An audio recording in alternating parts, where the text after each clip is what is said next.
Assalamualaikum warahmatullahi wabarakatuh. Selamat pagi, salam sejahtera untuk kita semua. Apa kabar Bapak dan Ibu? Sehat? Mudah-mudahan Bapak dan Ibu sehat. Dari wajahnya nampak ceria, sehat, dan semangat. Dan selamat kepada Bapak dan Ibu yang telah mengikuti diklat ini. Mudah-mudahan nanti Bapak dan Ibu sepulang dari diklat ini, selesai mengikuti pelatihan ini, bisa mengambil manfaat sehingga karir dan kesempatan Bapak dan Ibu bisa menjadi lebih baik.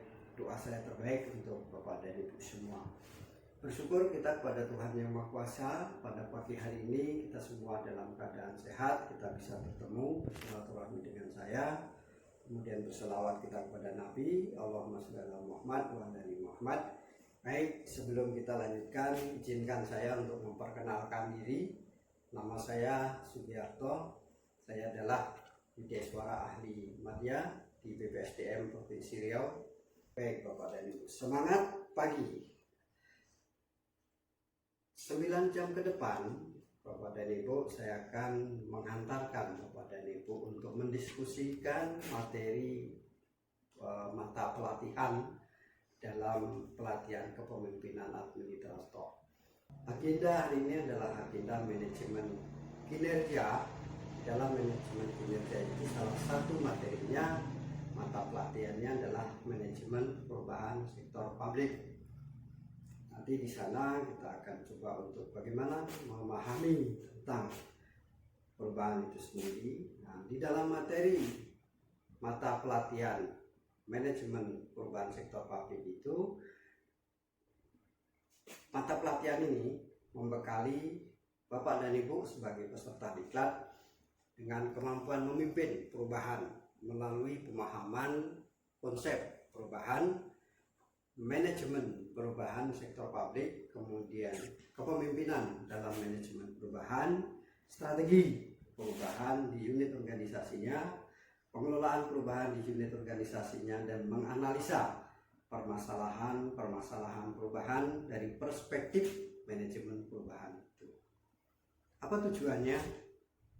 Tujuan yang ingin kita capai nanti setelah selesai pembelajaran diharapkan pada kita semua, pada Bapak dan Ibu, mampu untuk memahami dan menjelaskan tentang konsep manajemen perubahan sektor publik, kepemimpinan dalam manajemen perubahan, strategi perubahan di unit organisasinya, tahapan manajemen perubahan, dan menganalisa permasalahan perubahan sektor publik dari perspektif manajemen perubahan.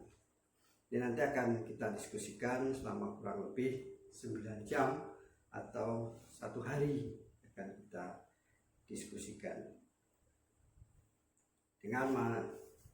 Nah, di dalam diskusi nanti saya sebagai fasilitator nanti akan kita sama-sama materi pokok di manajemen perubahan dan tantangannya, bagaimana kemudian nanti menjelaskan makna perubahan, inovasi, dan inovatif. Jadi makna perubahan, makna inovasi, dan makna inovatif. Kemudian tuntutan dan tantangan perubahan organisasi, konsep manajemen perubahan, manfaat manajemen perubahan, nilai-nilai dasar manajemen perubahan, jenis dan tipe inovasi perubahan, peran pimpinan dalam manajemen perubahan, membangun budaya inovatif dalam organisasi, dan resistensi atau tantangan terhadap perubahan dan strategi perubahan seperti apa. Nah, untuk mencapai materi pokok pertama ini, untuk di sesi 1 ini nanti kita akan coba, maka kita akan melakukan dengan yang namanya belanja inovasi. Belanja inovasi, nah di sana nanti setelah belanja melalui beberapa meja masing-masing, meja Bapak dan Ibu, yang satu meja itu kurang lebih sudah diduduk 5 orang. Nanti meja 1, 2, 3, 4 sampai meja 5. Nanti masing-masing di meja 5 itu sudah di sana sudah disediakan. Di sana sudah disediakan kertas yang isinya adalah inovasi-inovasi. Nanti kertas itu kan Bapak dan Ibu tempel di belakang meja. sudah disediakan di sana, nanti masing-masing ditempel. Kemudian Bapak dan Ibu di meja itu nanti tunjuk salah satu untuk melakukan belanja inovasi ke meja lain. Ya, meja lain, berarti ada satu meja, satu kelompok nanti dia akan belanja di 4 toko inovasi. Dari 4 toko inovasi. Nah, apa yang sudah belanja nanti setelah selesai, kemudian itu didiskusikan, dari banyak itu diambil satu saja nanti yang kira-kira strategis seperti apa, itu yang nanti akan kita lakukan sebagai satu strategi ya. Nanti itu yang akan kita rubah, itu yang akan kita lakukan di manajemen perubahan sebagai sebuah fokus, dan itu nanti akan kita lakukan tahapan-tahapan perubahan, kita akan melakukannya dari sana. Jadi kita akan melakukan di sana nanti ya, itu tahapan manajemen perubahan. Jadi nanti memahami permasalahan yang sudah Bapak dan Ibu dapat dari belanja inovasi, belanja masalah tadi itu, kemudian merencanakan perubahannya seperti apa, melaksanakan rencana perubahan seperti apa, kemudian nanti evaluasi seperti apa. Nanti di masing-masing meja Bapak dan Ibu kita akan diskusi kelompok, kemudian nanti akan presentasi. Nanti presentasi itu nanti kita akan dalami, ya, akan dalami. Nah, untuk pengkayaan dari perubahan atau isu yang Bapak dan Ibu ambil, yang sudah Bapak dan Ibu belanja, nanti saya akan putarkan video pendek, film pendek yang bisa menstimulus kira-kira perubahan itu seperti apa, kemudian tahapan-tahapan memahami perubahan seperti apa, melalui diagnosa organisasi seperti apa, merencanakannya seperti apa, melaksanakan, kemudian mengevaluasinya seperti apa. Setelah itu nanti kita diskusikan, kemudian setelah kita diskusi, kita presentasikan per masing-masing di kelompok. Ini yang akan, dengan harapan nanti Bapak dan Ibu mampu mengambil manfaat dari apa yang kita diskusikan hari ini, kemudian Bapak dan Ibu bisa melaksanakan, nanti memahami tahapan-tahapan perubahan, tahapan-tahapan manajemen perubahan, dan Bapak dan Ibu melaksanakan di unit tugas Bapak dan Ibu masing-masing. Jadi yang dimaksud dengan manajemen perubahan adalah cara mengelola masa transisi dari sebuah kondisi yang tidak diinginkan kepada kondisi yang diinginkan melalui nilai, sistem, kepemimpinan, individu, tim, dan organisasi untuk masa depan yang lebih baik sesuai dengan tujuan organisasi itu. Bagaimana melakukan perubahan? Melakukan perubahan, Bapak dan Ibu, kita harus tahu dulu kondisi saat ini seperti apa.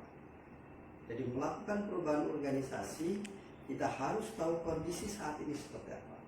Kondisi saat ini itu kita dapatkan melalui diagnosa organisasi. Jadi kondisi organisasi saat ini bisa kita dapatkan melalui diagnosa organisasi. Lalu apa yang harus kita lakukan setelah kita tahu kondisi kita saat ini, ke depan kita mau seperti apa?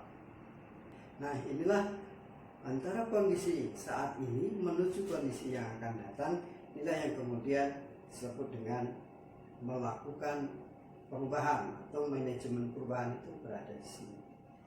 Jadi manajemen perubahan itu ada beberapa tahap. Tahap yang pertama adalah merumuskan rencana manajemen perubahan. Di tahap yang pertama merumuskan rencana manajemen perubahan, yaitu dengan satu, melakukan asesmen kesiapan organisasi untuk berubah. Jadi tahap merumuskan rencana manajemen perubahan, satu, melakukan asesmen kesiapan organisasi untuk berubah. Yang kedua, merumuskan strategi manajemen perubahan. Yang ketiga, merumuskan strategi komunikasi. Yang keempat, memperkuat manajemen perubahan dan menyusun ukuran keberhasilan.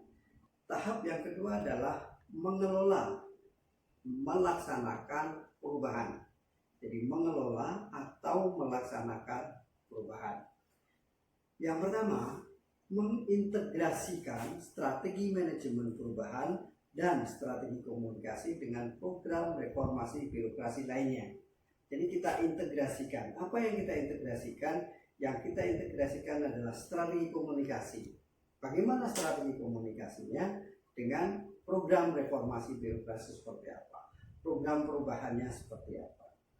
Kemudian yang kedua, mengimplementasikan rencana manajemen perubahan. Jadi rencana manajemen perubahan pada tahap rencana tadi, bagaimana kita implementasikan seperti apa. Yang ketiga, membuat rencana pelatihan dan mengimplementasikannya seperti apa. Jadi sebelum berubah kita latih dulu, lakukan pelatihan baru kemudian diimplementasikan dari apa yang sudah dilatihkan itu. Kemudian mengelola resistensi. Ada yang tahu apa itu resistensi? Resistensi itu adalah penolakan, hambatan, tantangan. Itu harus kita kelola. Kemudian mengukur tingkat keberhasilan. Ini kita masuk lagi tahap yang ketiga. Tahap yang ketiga adalah memperkuat hasil perubahan. Memperkuat hasil perubahan. Nah, memperkuat hasil perubahan dengan apa? Mengumpulkan umpan balik. Jadi ada kritik umpan balik, mengumpulkan umpan balik dan menganalisanya. Jadi umpan balik itu kita kumpulkan dari mana umpan balik? Dari stakeholder, dari masyarakat, dari customer, dari staff. Itu kita kumpulkan kemudian kita analisa. Mana umpan balik yang memang membangun, mana umpan balik yang bukan membangun. Kemudian melaksanakan tindakan perbaikan. Nah, dari umpan balik yang setelah kita analisa tadi, lalu kita tindak lanjuti. Kemudian memberikan penghargaan atas keberhasilan, kemudian mengukur tingkat keberhasilan. Jadi dari penjelasan di awal, kalau kita ikuti kemudian siklus manajemen perubahan itu seperti ini. Jadi untuk melakukan sebuah perubahan, kita harus paham dulu tentang siklus perubahan. Yang pertama adalah memahami permasalahan. Memahami permasalahan itu melalui diagnosa organisasi. Jadi diagnosa organisasi didapat dari data masa kini. Kemudian setelah dapat memahami perubahan melalui diagnosa organisasi, lalu kita rencanakan kita mau berubah kemana, inovasinya apa, kreativitasnya apa, langkah-langkahnya seperti apa, fokusnya kemana. Ini perencanaan perubahan. Kemudian setelah direncanakan perubahan itu lalu dilaksanakan. Pelaksanaan rencana perubahan termasuk pengendaliannya nanti di dalam, kemudian evaluasi pelaksanaan perubahan. Kembali lagi dari evaluasi itu bukan kepada balik lagi ke diagnosa organisasi untuk menuju perubahan selanjutnya. Baik Bapak dan Ibu beserta diklat yang berbahagia, sampai kita pada akhir diskusi dan saya ucapkan selamat melanjutkan pelatihan jaga kesehatan. Jika nanti Bapak dan Ibu ada hal-hal yang perlu kita diskusikan lebih lanjut, silahkan untuk menghubungi saya melalui kontak person yang sudah ada pada Bapak dan Ibu semua. Intinya adalah lakukan perubahan dan dimulai dari sekarang, dari yang terkecil dan dari diri sendiri. Demikian, terima kasih. Saya Sudiarto, mohon maaf. Assalamualaikum warahmatullahi wabarakatuh.